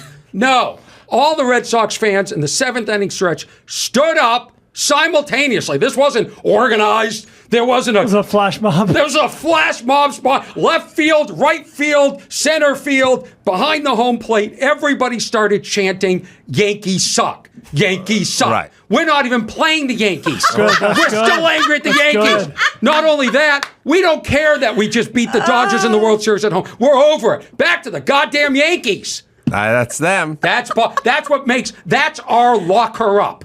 That's our Boston's locker. That's good. Like, we chant that. I've gone to funerals where Yankee suck chant starts going, or beat LA. Yeah. Yeah, that's good. Yeah. Well, then who's worse? Because are the Philly fans? Because the Philly fans... Yes, they eat shit when they win. A fan saw a horse defecate and went over there and ate the shit. Now, to me... Orny only came twice. That does more of a disservice to you. Yeah. Okay, when the Boston fans start mocking, the other team. Who goes through the urinal trough? Is that Boston? Cubs fans. No. Is that Cubs? No, we don't do things like that. Have you guys not seen that? I can't talk There's famous video of Cub. This particular video happened at Wrigley. Cub fan full on doing the slip and slide through the trough. I think this has come up once hire before. that guy for a second. It's pretty gross. I'd rather do the trough than the horse shit. Oh, yeah, because you're eating it. You're consuming. There's E. coli in there. There's SARS. If those are my only two options, I'm going with the trough. The first COVID before Delta's in there. This is Super Denim versus Toughskins. Those were my only two options. Eat horse shit, slide through the piss trough. Those were my two options growing up. Can I tell you what you need to do now that you've done well? You need to Don't show it, Gina. Denim. Get upset. Okay, let's see. Is this Wrigley? Yeah, Wrigley. Oh, Jesus. I like the guys that are front row for the flop, too. For the splash zone. That guy's got to return the seat. His wife's there. Like, what happened? Spilled a beer? Can I? Spilled a beer? You smell like asparagus. You're completely soaked. What's a big beer? It's a big beer. What year was that? In the age of cell phones, well, 2002. If that happened now with TikTok, that guy would be famous. Oh, yeah. He'd instantly be making more money than us. That's a flip phone. He'd have merch. Yeah. So you agree with me on the Bostonian fans, but then the Philly fans, they just did the did they Brandon, or Let's Go Brandon? Did they do the Let's Go Brandon, No, or it was fuck Joe Biden. Fuck Joe Biden in front of his Wait a wife? minute. The Philadelphia fans 1 year threw snowballs at Santa Claus. Yes. And they defended it, saying he was a horrible Santa. I'm serious. Is it the cold weather? I mean, what is it with you people? But the Bostonian guys are angrier, but the Philly guys are more aggressive. More unhinged. All of the East Coast has its own regional set of issues. And so, but Boston is not, nobody in Boston ever did a nosedive into a urinal lake. That doesn't, we're not eating shit. Right. Doesn't mean. But you're attacking Rams fans after your victory at the Super Bowl. Right? Well, why were they ever rooting for the Rams? That's what the question is. That's the question. That's on you. Yourself, But you did. My feeling is you could be celebrating your win. No. That is how they celebrate. We celebrated it already. Now we're back to.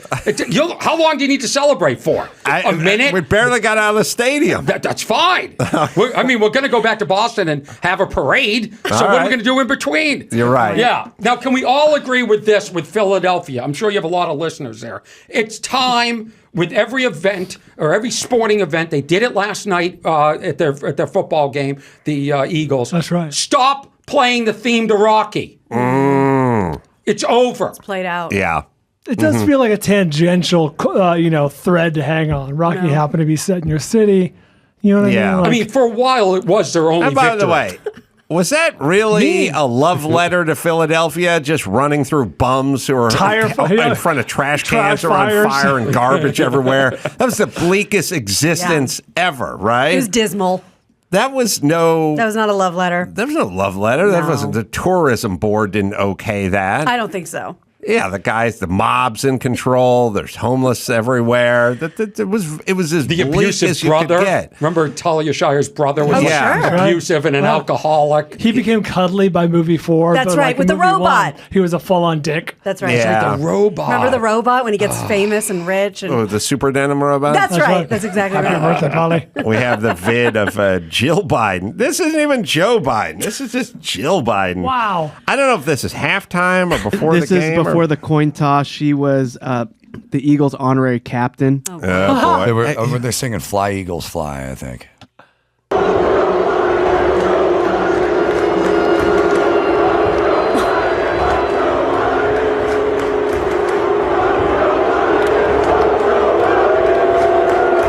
Do you think they know? I don't. Or is it just a wall of sound? No, it's not the Rocky theme. Jesus Christ, fuck Joe Biden. Maybe they do need the Rocky theme. Come to think of it. Also, I just feel like, I mean, that's even, I don't know, it's on you. Don't go to an Eagles stadium. I don't care who you are. You're going to get booed. Yeah, I don't care it's if you're not, Santa. It's not going to turn out. Yeah. Go, I don't know. San Diego. San Diego would probably work. I think the Chiefs are pretty welcoming. How about the Wisconsin people? That team, Green There Bay you go. Packers. Yeah. They seem nice, right? Yeah. Yeah. Small town, but fan-owned team. Cheeseheads. Yeah. Oh, one of the cheeseheads, one of the teams that beat them stole a cheesehead saw and was that. walking off, and somebody. I think it was. They didn't say who it was because the jersey was off. Yeah, it popped off his head. Oh boy. Orny. Yeah. And it was Sauce Gardner who was wearing it. How much fun are we having? This is good, but it's going to get better. Oh, good. My invention to sell to your Chiefs when the Packers come to town is instead of the cheesehead, it's the fudge. Now they would be the Fudge Packers. That's right. And you would just get the same, the same manufacturer could make it, just be a brown block of fudge, pull it right on your head. And people would have to do the math. Why is every third guy in the stands wearing a fudge? Maybe a Why is walnut every or Chiefs two? fan wearing a fudge Tags from wedge on grandma. top of his head? Like there was a time, the stupid, they go to the audience and they have the big capital D and then the picket fence. Yeah. Oh, God, I cannot stand that. You cannot stand it. I cannot stand it. First off, you want to talk about fucked out. It is fucked out. There's the big capital D and then a picket fence with about 6 or 8 stripes in it. One time, maybe Chris can find it. I don't know, but there was a show, I think it was What's Happening. And What's Happening had this breakout black young star, this little sassy 14-year-old girl who'd be like, I'm telling mama, or whatever sort of thing. Raj would get into trouble and Rerun would come over. Yeah. Her name was Dee. I was watching a game at Jimmy's a million years ago. They had a big whatever head. What do they call that? The black head? fat head? Fat head. Like a big picture of D from What's Happening and the fence next to it. And I was like, that fucking person's a genius. Nobody else gets it but me. She had, her calling card was like, she didn't do the what you talking about, but she had a version of it. Was like, retort. Yeah. Oh, Chris, you look for D from What's Happening. But somebody had the defense. Yeah. Wait, was it just fencing? Yeah. I feel like that was the fence. Picket Oh, it fence. was a picket fence. I thought it was dudes fencing. With the D in front of it, I and found then one the with- picket But fence. let's go over. fencing as Oh, you well. found the fence? Yeah, fence. Oh, wow. Oh, it was fence. Come on, bro. Wow. What? This could have not been the one I saw. Yeah, could yeah. So I saw one with the fence, but this person went all out. They went D and fencing. That's good. That's like a game both show. sides. It's a pictogram. But let's You got to find a clip of her saying it. It's ooh, I'm telling mama. Ooh, I'm telling mama. What? Some 46-year-old Jew like told her, "Hey, girl, look this at is the what you shape of the say." old TVs. Yeah. Yeah, that's good. She was sassy, that one. Wow. Do you realize these people have to get this into the stadium? Which means first somebody thought, isn't it cute if we build a fence and a D and paint it? Yes. Okay, first of all, if you're drunk one night and you come up with this clever way to root for defense versus offense. What is offense, by the way? We have a drunk person falling off the fence? Humpty Dumpty. Yeah, Humpty Dumpty off the fence. Thank you. Good call. Yeah. So now it's an idea. It's a germ of an idea. It should have ended there when everybody woke up sober the next day. Somebody builds the fence. Some idiot paints it. Somebody had to go out to the garage and get out a scroll saw or something and run some plywood through it. Yeah. And then get out the paint. Yep. And and then bring it into the stadium. Walk into the stadium. Can you imagine walking into the stadium? And then how about the poor people that are behind that behind guy? the sign. Every fucking 3rd and 7, this guy's up blocking your view. Oh, we with the get it. fucking. Yeah, and I don't want to blow it for these defense enthusiasts, but it does nothing for the team. You can't prove that. I can prove it. I can prove it. It does nothing except give us a little joy when it pops up on the screen. We go, look at these assholes. Look at them. Get a life, defensors. Do we have a color shot of this one? No, this is the only one that's on the internet, and you actually retweeted it in 2015. So maybe this is the one you saw. Maybe it is the one I saw. Every football season, my entire childhood, my dad called me D-Gate because one time I asked him, what does that mean? What is D-Gate? And he always gave me the same answer. Oh, Angel, that's why I had a boy and a girl. And I don't know away. what. I thought it was a gate. Oh, D-Gate. Yeah, never got the. I was 7. I need a clip of D. She's the best. Is she still alive? Does she have both her legs? Where is she? Has she publicly commented on that? I've not heard her or her people actually comment on it. Oh, she's with us. She can't be that old. 57. 57. Oh, I'm telling mama. Woo. All right, we'll let you find that. First, I'll tell What you. was the show with Dynamite? That was Good Times. That was Good Times. And what are you talking about? What's this other show? What's Happening? Wow. Yeah. Oh, yeah. Wow. Did What's Happening have a good theme song? I don't know this show. Were they competing networks? Yeah, there's no. They didn't sing like Gilligan's Island, like they're poor and they're super black and they've never met their dad. They couldn't do that. They didn't do exposition. It was a funky, and it was all. Oh, that's it. Hey, Chris, you should cover this. It was rerun a fat guy trying to jump on the back of like a truck that he could never. Oh, how I've never about seen this. Three's Company when Jack, it was so, they must have just done one take. It was so bad where he's on the bike like in Santa Monica. Right into the sand. Right, a beautiful over. woman. Yeah. Yeah, he was always checking out tail Yeah. and running into stuff. He was sex addicted. One of the plot points of What's Happening was always that Mama would tell Roger that he was going to have to take Dee to the movies with you. Yeah, they didn't want to take Dee anywhere. And then Roger would go, but Mama! And then Shirley Hemphill was the waitress. We got to find Dee. Or the beginning. Through some, Did you some ever hear footage. the Sanford and Son story? I think it's like a legendary Hollywood story. Yeah. Do you know this story? Is this the one Fitzsimmons told us about the writers? No, this is the one where he was the lead. I can't remember his name. Red Fox. Red Fox was, the show had taken off. It's a hit. and he's doing a show in Vegas in one of the lounges. Do you know this story? No, this one. So I've heard this story. It's never been confirmed. I have looked all over the internet for years to find a clip or somebody really telling this that was there. So he flies out to Vegas to do the show, all excited, and it's a big showroom in Vegas. And they go, ladies and gentlemen, Red Fox, and they play the theme. Bum bum bum bum bum bum bum bum bum bum bum. He walks out, place is empty. He looks at the microphone, he looks around, he goes, fuck this. Walks off. The band looks at each other and they start going bum bum bum bum. Wow. And it's like one of the greatest stories. Never but heard I've that. never heard it confirmed. I mean, it Well, sounds why would the plausible. place be empty for Red Fox in that time in Vegas when he was height of his power. Yeah, but the scarier part is like season 1, Red Fox was 46. That's just scary. We're all older than Red Fox from And he like was season faking 1. heart. He kept thinking he was going to have a heart attack, right? I'm coming. Danielle Spencer. So that's who played D. So you were asking if she had both of her legs still. She does, but she did. She is diagnosed with spinal stenosis after a car accident. She's on crutches the rest of her life.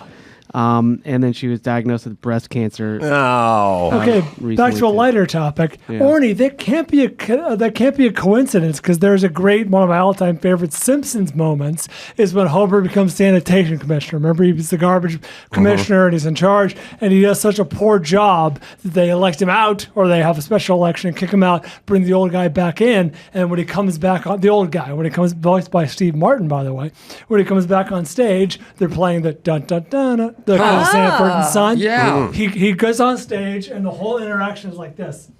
It brings me such great pleasure to leave you all wallowing in your misery. You deserve this. Goodbye forever. And he leaves and they start playing dun dun dun. Oh, Yeah. Dun, so dun. there you go. It can't be a coincidence. At the very No. least, it's an urban legend that everybody knows. Yeah.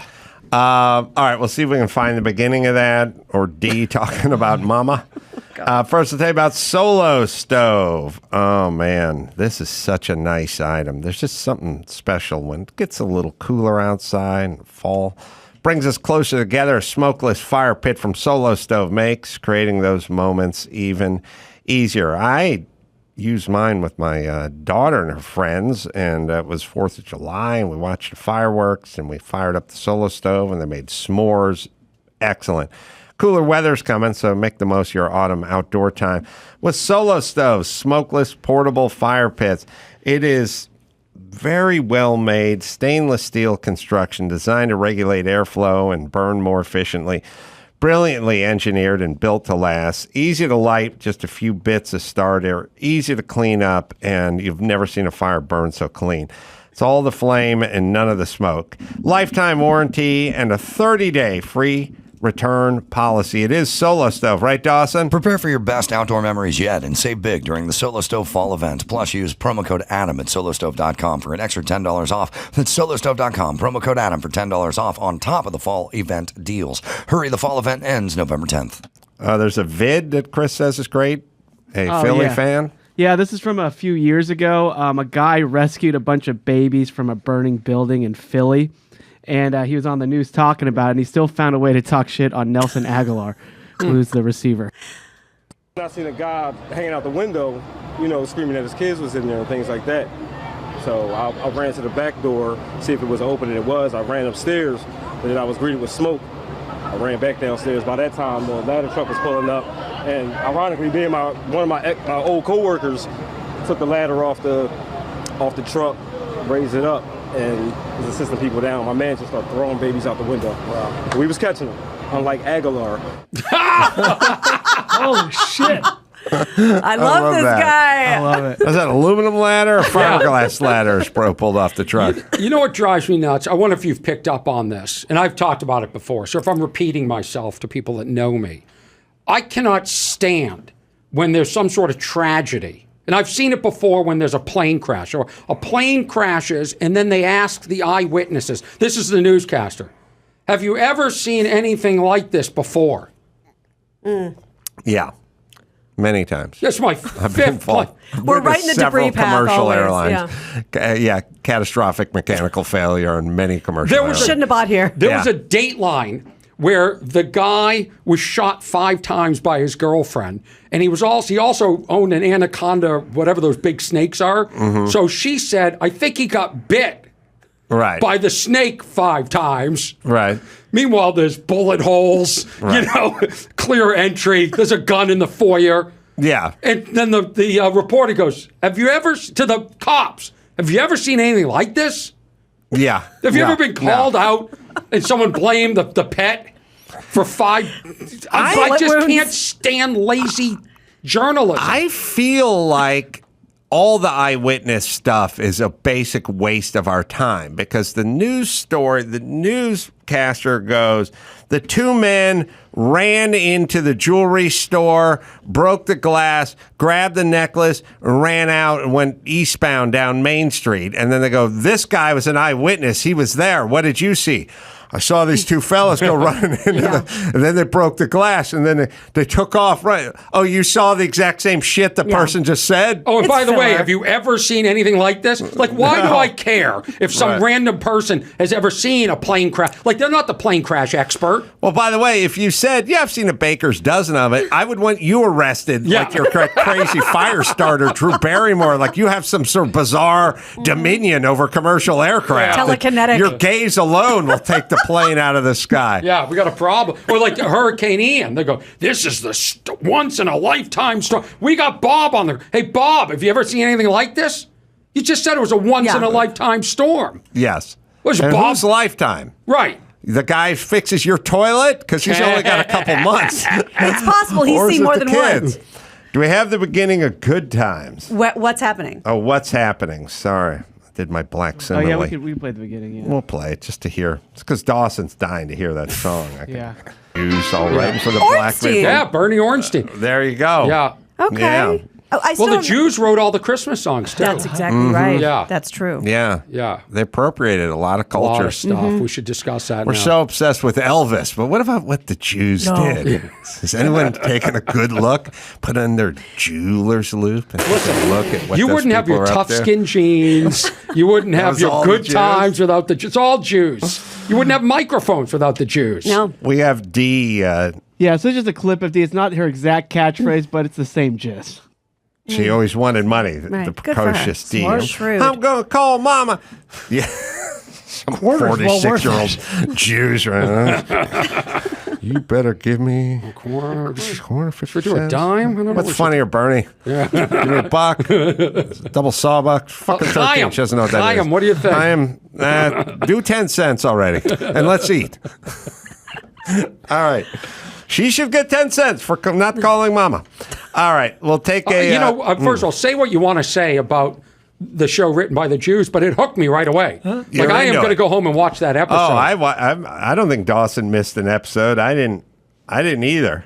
Watched as many as we could growing up. I've never seen an episode. It wasn't syndicated. Shirley Hemp. Oh, I think by the yeah, time was we it? caught it, I don't know if it was always in syndication, but it was after school time. Yeah. When we were I was watching first it. run with that there shit. you go. Yeah. Oh yeah, Do you that was think- appointment TV. Do you think it was written like that in the script, or did they write it sort of And give it to the generic? kids to go, have fun with it. Just in bring dialect? Yeah. bring Oh, I your see. Flavor. spirit. Yeah, your Little funk. Well, it's a curious question. Did the old Jews come up with "Hey, hey, hey"? I bet they did. The old gay Jews. Because I mean, it is a Hebrew alphabet letter. they had to come up with what you're talking about. They came up with all of it. All right, quick break. We'll come back with Orny and the news right after this. Well, just because we teased it a little, we talked to Rob Schneider. Let's open up the situation here with this Bill Murray Michigas, as they said on What's Happening. So Bill Murray back in the news as production on his latest movie is completely stopped due to some inappropriate behavior. Details about the incident recently emerged in a report published by Puck. Multiple sources claim that Murray kissed and straddled a young female production staffer on set. He reportedly said that the staffer had been flirting with him. Also, he kissed her on the mouth, but they both had masks on. Murray and the woman ultimately came to a settlement, and apparently she got just north of $100,000 for that. But this has triggered an investigation. They've halted production on Being Mortal. Aziz Ansari's directing. Keke Palmer's in it. And now everybody's going, well, now that you mention it, I have a story. So we talked to Rob a little bit, who said, like, yeah, he just wasn't very friendly. Didn't seem to like any of us, especially Farley and Sandler. Gina Davis had some things to say. Do you remember the movie? I remember it really well. Quick Change. Great movie. When they're like robbers. It's a great movie. Yeah, when he's dressed like the clown. Yeah, the clown. 1999. Yes. But that's all I remember, dressed like a clown. Right. They were in that together. She said Randy Quaid stole the show. That's exactly right. He would scream at her in front of the cast and crew. He would scream at her in private. He would use a back massage on her when she asked him not to. Just being inappropriate. And then this funny story from Seth Green has been making the rounds the last 24 hours or so. So I guess he did a bit on SNL. He was the kid expert on some bit with Mary Gross. Okay. And he was sitting on the arm of a chair in the green room, and I'll let Seth take it from there. But this is about a minute-long clip of the question was, who's the rudest celebrity you've ever encountered? And this was his answer. And then my mom goes, since he's the Bill Murray, you should maybe give him his seat. And I go, I've never been more indignant to be told that the arm of this chair, are you this much of a jerk? You're this rude to tell a 9-year-old to get out of your... What is this power play? He picked me up by my ankles. I know, right? Gasped from the crowd. Held me upside down. You have to remember, when I was 9 years old, I was probably less than 4 foot. So he dangled me over a trash can, and he was like, the trash goes in the trash can. And I was screaming. And I swung my arms, flailed wildly. Full contact with his balls. Full contact. He dropped me in the trash can. The trash can falls over. I was horrified. I ran away, hid under the table in my dressing room, and just cried, and was like, oh my God, I don't want to do the show. I can't believe this happened. I've never been so embarrassed in my life. So it turns out it was Eddie Murphy and Tim Kazurinsky. They come back and come to my room. They're like, hey, everybody knows Bill's a dick. He's hosting the show. He's probably really nervous about it. You be a pro, right? The show must go on. Mm-hmm. You be a pro. You're a pro, right? And I was like, I'm a pro. I'm a pro. Yes, I did. Wow. I did. I went and did it. I went and did the bit, and we've never seen each other since. But the best part is I ran into... What is this from? It was some game show he's doing with those two guys. They have to hit a buzzer and answer the question or eat something gross. On a what? The show we were just watching, or the story he's talking about? No, the we just watched. Yeah. Where's that from? It's I need to find the name of it, but they're doing a bit where if they don't answer an embarrassing question, they have to eat something disgusting. Like horse shit? Like horse shit. Like a Philly fan? Is that called Yes. Fear Factor? Yes. Exactly. I have a question, Adam, while she's looking this up, because you're in show business, right? I'm just wondering what this was. Is this for the internet, or is that? Yeah, it's a YouTube series. Oh, it's a YouTube show. Okay. How if these accusations are true, and there seems to be multiple ones against Bill Murray, how does somebody get that far in show business? How... Bill's Bill. The first you're hearing about? Kevin Spacey and... That's a good question. It just shocks me. I was in a documentary 20 years ago, and I still hear about it. With Seinfeld. Yeah, I still hear about it. No, I'm still the villain. Well, you're not... Even though Bill Cosby's in the documentary. Bill Murray's super talented, Orny. Yeah. Okay. Let's break it down. How much more talented do I have to be forgiven with a documentary executive produced by Harvey Weinstein? Oh, How really? much? Yes. I think, so first off, it's kind of the lens. We're looking at everything through today's lens. When I was growing up, it was Christopher Columbus and the founding fathers. These were the greatest men on the planet. Now it turns out everyone owned slaves or poisoned indigenous people, and we all got to throw them into the piss trough of life at Wrigley and have them be dragged through it, right? Yeah. So part of it is the lens. Bill Murray used to be eccentric, are considered reclusive, eccentric, whatever. We gave him a whole bunch of labels, but he made the studios lots of money, and everyone just sort of looked the other way. And leading guys were alcoholics, there were womanizers, there were racists. They were like, they did what they did, and everyone just sort of looked the other way. Now we're examining it through a completely different lens, and then you're going, what is all this shit he's doing now? Like, why was he able to get away with all this stuff? It's like, well, we didn't look at it. We didn't call it what it is. Right. If you put on a mask, a surgical mask, and your co-star has a surgical mask, and you lay a kiss on her, that wasn't assault in 1989. Or in my eyes, it's still not assault, but we've changed the definition of everything. But you wouldn't do it. I would think it would be funny. Like, I would think it was funny, like when Al Franken had his hands over the flak jacket, like pretending to feel boobies that were covered with Kevlar. You know what I mean? No, like, I get it. Now I wouldn't do it because I'd be like, oh, fuck, everyone has a stick up their ass. But people used to do it, and so he's still in that mindset. Judged it but differently. People were quietly canceled, or they weren't sort of brought back to productions, or they'd be like, Bill's a little difficult to work with. They don't care, because if Bill's not making them money, they'll find somebody else that will make them money. That's what my question was. So, this is unconfirmed, but it lines up with everything we're talking about. Bill Murray was replaced between Charlie's Angels 1 and Charlie's Angels 2. Right, with Lucy Liu, right? But Bernie Mac. No, I'm sorry, because they were fighting. Oh, yeah, because he said something to Lucy Liu along the lines of, these two are big stars, what are you doing here? And that didn't sit well with one of the stars of the film. I agree, but just don't say it out loud. You got to think it. The name of the show, by the way, is called Good Mythical Morning. And it has a live studio audience. So, yeah, I mean, now, does anyone care? Because, again, we've had this tested multiple times, but, like, Bill Murray's beloved. He shows up, like Tom Hanks does, like at a diner at midnight, and everybody takes their picture with him, and it's like the best, and we remember how much we love him. I don't like... I don't need that much out of my male actors. Like they don't have to be gentlemen. They just have to show up, make people laugh, and leave. But also, I don't like the accumulation thing, that's my, like, this guy's jaywalked over 7,500 times. It's like, all right, but give me a murder or a manslaughter or something. It doesn't equal one murder in there. Like him being weird, creepy a little bit, whatever.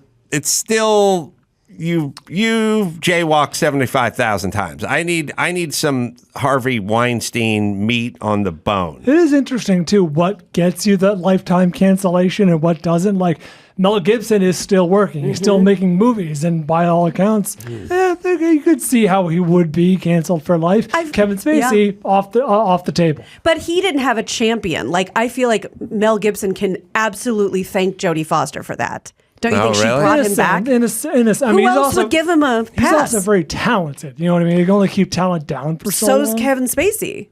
Well, I think the difference is Mel Gibson creates his product and then gets people paid. Spacey's gun for hire, I guess. That makes sense. And whatever. Also, it's sort of random. But and then also, Mel said a bunch of horrible things, but we think... those clips are remarkable. They are awesome. Talking to the his hot wife. tub is the best. I totally agree with the man, by the way. 1,000%. But and it was so, only a great actor could dig that deep, to hear him talk about getting against blowjob. Yeah. Huffing and puffing. It's great. It's really what saved his career.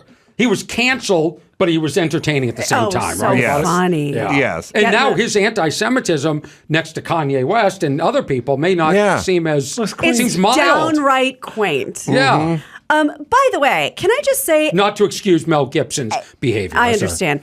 Any thoughts? Because apparently a lot of people have thoughts that differ from mine on the Truth Social thing that Trump posted. Like, just fucking leave us alone. Leave the Jews alone. Oh, he did a Jew thing? Yes, but he did it on Truth Social where he's at. When did he do it? Yesterday. Oh, see, I was at the track. Good for you. I didn't hear anything. Nothing. If you guys can find it, that would be good. But although there were no Jews at the track, I to be fair, so no one was there were outraged. Jews at the track. Yeah. It's they own the land. It's We in a come way to check on it once a year. In a way, it's innocuous, but in another way, it just is fucking insidious. And everyone's like, "What for you? You're such an alarmist." I'm like, "Oh yeah, you know me. That's what I'm known for." So it's basically just about how much Israeli Jews love him, and how he could be the prime minister. And if American Jews don't get their act together, like the evangelical Christians, it's going to be too late. I'm just like, would you shut the fuck up? Like, even if I agree or disagree or whatever, like. Americans can do it. They can think whatever they want. They can vote whatever they want. Like, stop singling out American Jews. Just stop talking about them. Do you have the tweet? Well, it's got to be Put it up. I'll read it to you.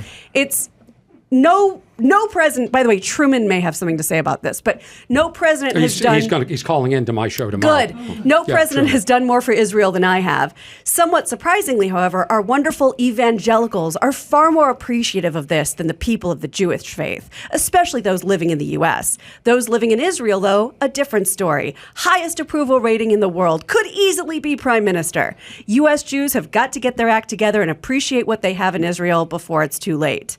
And people are tweeting me like, well, he's kind of right. I'm like, yeah, maybe not. But just stop. Like, we weren't even talking about this. Who was talking about this? Because he sees Kanye West. And I don't get political, but I feel like I was just like, as shut up about Jew us. American, which I didn't ever identify as a Jewish American. I didn't even know we were a group. No. But as someone who's Jewish, there is a rise in anti-Semitism going on right now, and I think he sees the attention that other people are getting, and that's all he cares about is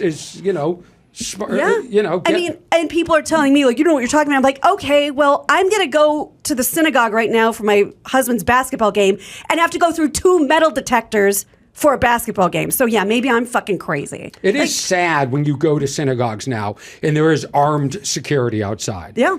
It's sad. Just don't. It doesn't. My thing was, you might be right, but will you please just fucking keep us out of your mouth? Like, don't. Are you Jewish now? Yeah, I've been Jewish my entire life. Since when? Since I was born. Tov. You got my little. Oh, okay. So you speak for the Jews then? I'll sit back. I'm the I wasn't Lorax. prepared. I'm the Lorax. No, I'm going to we react speak. to you. We speak. Go ahead. It's just we don't need any more attention. No, but just leave us alone. Don't have anyone look at us sideways. This is always how it starts. Back to synagogue basketball.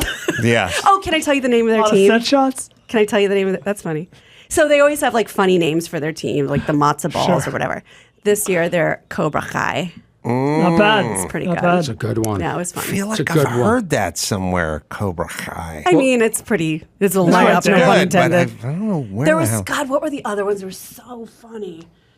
All right. Think about it. But Next it's story. just Enough with the hate. Thank Enough with you. the hate, everybody. Yeah. Orny's right. Yeah. It's got to stop. It's got to stop. We have to have a blanket. That's my conversation. blanket. That's the thing. No more conversation. Leave us alone. Stop talking about it. Well, isn't that what what's his name, Morgan Freeman Yes, said on the I'm clip? with Morgan Freeman. Same thing. Or give us a month. Yeah. We'd like our month. That's finally. right. Yeah, Okay. you should have a month. Yeah. Thank you. No other time. Let's talk about Chicago. They are number 1 again, 8 years in a row. Greatest place to live if you love rats. The pest control company Orkin based its rankings on the amount of residential and commercial rat and mice treatments it performed over the past 12 months. Chicago beat out New York, beat out LA, DC, San Francisco, Chicago, number 1 again. Christy and I were just there. We saw many rats. Really? In very crowded. We stayed downtown, very crowded parts of the city, just on the sidewalk, back and forth. Gutter just up to the bushes. I mean, does it have to do with like several water, like Lake Michigan, a water source? I mean, that would be New York and San Francisco then. So what is it, Chicago? I think it's basically roaches in a kitchen. It's an example of how efficiently the household is run. I would look at rats and academic test scores of if you just said, here's your 2 pieces, all we got shootings, rats, and test scores. I could basically make my decision on whether I wanted to move to that city or not with those. Rats, test scores, and shootings, I think. Yes. I hate to see Chicago lose another, one of these. Someone's got to go through that toilet trough. Get the rats out of there. Maybe that was the Orkin guy. He spotted a rat. That's how you clear them. I would say the difference... What's that guy's nickname? Drano? What do they call him? Oh, the guy went through the trough, who's now 62 and has 3 grandkids. It still smells like urine. Still smells like. You don't get that out. I think we call them cakes. Oh, that's good. Because of the urinal cake. You know what I mean? Yeah, cakes is a good, and then you don't want a nickname that's on the nose, like, hey, piss diver. Right. That's all in the name. Right. You want to call the guy Cakes, so when other people wander into the conversation, why do you keep calling that guy Cakes? And Does you he can love bring it cake? up. He likes Vandycamp cake? Yeah. No. Sit I'll tell you the down. reason why. Yeah. Back in '89, the Cardinals were in town. The Cardinal came. No, the team. Do they still have those troughs, or is he the reason those troughs have now been eliminated? Oh, that's a good point. Yeah, maybe they have to put like the chicken wire over them to prevent people from diving. By the way, Woodstock Salad bar. '99, that documentary, Oh, right. they were doing that too. Through shit. They didn't know. Yeah, and they didn't win anything. No. They just saw a couple of bad bands, and they're like, let's go slide through the spillover from the They urinals. drank the sewage water. They didn't know. It was I disgusting. guarantee you, none of them got COVID. That you can Cakes be is certain laughing of. his ass off. That's- Everyone else is going on a respirator, Yeah. and he's just fucking walking around laughing. Do you find, like, if you have an option, like you go to, you're at the airport, and The trough is still there, The Chris. trough is That's still the trough is now the baby changing station in the men's room. It's been converted. But Really? do you, if given the choice, toilet or urinal? Urinal always urinal. Unless I need the toilet for. But don't two. you feel this splashback on the urinal? No. Even if there's no separator? No, and no divider. Yeah, I'm always a urinal guy. Yeah. I But feel like the there's toilet feels like work. But there's the like next to, like, I don't allow shoes in my house. People go, why? I go into a public bathroom, use a urinal, and look down. Well, and you'll I never. feel It's like low tide. I feel urinal. compelled to lift the seat in the. In sure. the You're not an thing. animal. And, Right. Like Dawson, remember that your story? Look at the radio. Remember that Kayla sex days? Dawson. The one where I was peeing. Yeah. That one. And you said, did you lift the seat? Yeah. And I said, no. The time when you were peeing, and I asked if you lift the seat, you said no, but you were alone in the bathroom with 2 empty urinals. Oh, that's a hate crime. Well, that doesn't mean that there weren't people peeing when I walked in. It was a busy bathroom, and there are only 2 urinals for 7 radios. Check the tape. I didn't see anybody walking out. I was already in there. Eh, Who knows? I don't know. Those are But the thing that got me about the whole thing, down, he thought I was sit an down. animal. He thought I was an animal. That if I peed on the seat, I wouldn't clean it up. Well, he's not going to like this, and I don't think many. They open urinals. I don't think you're going to like this either. I think, and many viewers may object to this, but full disclosure, because I am criticized for not being completely open a lot of the times, on podcasts. So I'll share with you. Please. It's a safe space. I don't put the seat up. Okay, I risk it. If I hit the seat, Yeah. breaking news. This is fucking crazy. If I hit the seat, then I put it up and leave. So the next person doesn't think, right? Oh, that guy just pissed on the seat. Full disclosure. I risk it. I risk it. Let me ask this, etiquette-wise. Yeah. Since we're all being open And maybe book it's here. a Boston thing, We're laying right? our cards on the horrified. table Some people just want to watch the world burn. and put it out their own piss. That's right. Etiquette-wise, Uh-huh. my worst nightmare. Soho House 2 weeks ago. Fran Drescher's book drop. Nothing. Go in to use a very smallish bathroom, Brian. They're very dark. Very dark. We get it. You very belong dark there and too. very small. On No, the but those ones are weirdly dark. on the second floor. It's Yes. small, dark. I go in there. I set a foot in there. I was like, oh, somebody blew this place up 5 minutes early. Like somebody destroyed it. I'm like, okay, but I got to piss. When so you escape, they're going I'm to think pissing. that, I'm pissing. And I piss and I flush. And I'm trying to get out of there as fast as I can. I'm in there 30 seconds. Open the door, cute chick waiting to get in Always. the unisex bathroom. Always. It's like, I want to go. That's like not You can't. not me. What do I do? You Nothing? sound like an insane person. But she might recognize me and go, Carolla, shit up the head at the So. You don't go to the So house, take a dump, do that in your apartment, and come here to eat. You know, is there a look? Is there a nod? At that point, I would use your expertise, and I'd say, something's wrong with the plumbing in this place. Let's get Ken out here. Hope it's okay. Yeah. Hope it's okay in the kitchen. Ken could take care of it. Yeah, but I think you have to pass the buck more. If I'm attacking the plumbing, that's me you. covering up my own. You're right. You have to pass the buck more. You have to say, I'm just letting you know the guy that was here before me, it was a situation. So if I were you, I would get in and get out. You just blame it on. You have to say it. The plumbing suggests that you couldn't flush the toilet. Or throw yourself in the Pacific Ocean. Yeah, yes. Just hang yourself. All right, I said nothing, but I only had a moment. There's a split second in the hall as you pass. If you circle back and knock on the door, that makes you a maniac. You know, you have a millisecond to spit something out. Yeah. All right, let's bring it home. I hope she's a listener of the podcast. Oh, God, yes. And now she knows her story has been corrected. That's exactly right. I'm Gina Grad, and that's the news. But Mama! Gina Grad. That was the news with Gina Grad.